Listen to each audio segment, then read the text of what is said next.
सुमन, मैं काफी दिनों से देख रहा हूं तुम वहां भोली बाई के पास क्यों बैठी रहती हो। ऐसा कौन सा काम है उसके पास जो तुम्हारा यहां नहीं हो सकता। क्या बातें होती रहती हैं तुम दोनों के बीच में। तुम जानती हो वो औरत कैसी है, किन लोगों के साथ में उसका उठना बैठना है। अगर जरा सा ये सोच लेती तो तुम आज वहां नहीं बैठी होती। वो औरत जितनी अच्छी बाहर से दिखती है वो उतनी अच्छी है नहीं। उसका चाल चलन अच्छा नहीं है। वो औरत पारिवारिक नहीं है। इसीलिए मैं एक बात तुमसे साफ कह देना चाहता हूं, जितना हो सके उससे दूरी बनाए रखो, नहीं तो उसके कारण हमारे घर में आए दिन झगड़े ही होते रहेंगे। वो कोटे पे नाचने वाली औरत है। वहां लोग अपना दिल बहलाने के लिए जाते हैं। तुम उससे क्या सीखोगी? जो औरत अपना परिवार नहीं संभाल सकी वो तुम्हारे लिए क्या अच्छी होगी।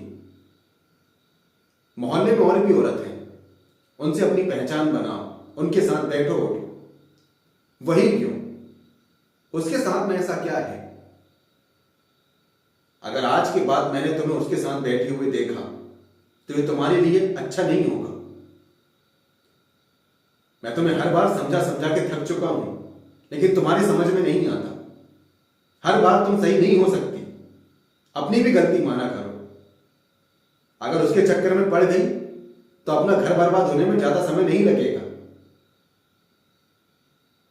वाह, अब मैं तुमसे क्या कहूं सुमन, क्या बात है। तुम तो हद कर रही हो यार। कि इतनी सारी बुराइयां उसमें कम हैं जो तुम्हें उसकी एक भी बुराई नहीं दिख रही है। मैंने कह दिया तो कह दिया, तुम उसके पास में नहीं बैठोगी। मोहल्ले में और औरत हैं, उनसे अपनी पहचान बनाओ, लेकिन वो नहीं। और इस बात पर मुझे कोई बहस नहीं चाहिए। जाके अपना काम करो और ध्यान रखना मुझे दोबारा कहने की जरूरत भी ना पड़े। मुझे समझ ही नहीं आता तुम कैसी पढ़ी लिखी हो। पढ़े लिखे में समझ होती है, सही गलत की पहचान होती है, लेकिन तुम्हें कोई फर्क नहीं पड़ता। घर में एक काम ढंग का तुमसे होता नहीं है, ऊपर से ये नई मुसीबत। मुझे किसी ना किसी बात पर तुम टेंशन देती ही रहती हो।